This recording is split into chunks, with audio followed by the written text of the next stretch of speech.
Hello বন্ধুরা, আজ আমার বাড়িতে আজকে 10 দিন চলে আমার মা এসেছে, সেই জন্য মাকে প্রত্যেক দিনই খাবার দিয়ে আজটা দেখাই দিচ্ছি। আপনার বন্ধুরা আমার মাকে দেখুন।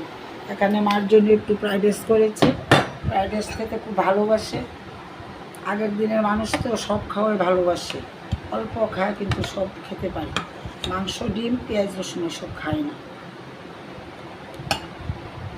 এখানে কাঁকরোল ভাজা দিচ্ছি।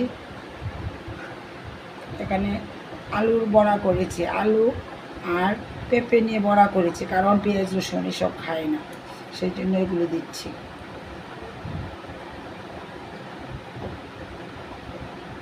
এখানে শশা লেবু দিচ্ছি। হাসতে লিখে। তারপর এখানে শিং মাছ দিয়ে, ওনাকে ডাক্তারে বলেছে শিং মাছের ঝোল খেতে, সেই জন্য শিং মাছ দিয়ে আলু দিয়ে একটা তরকারি।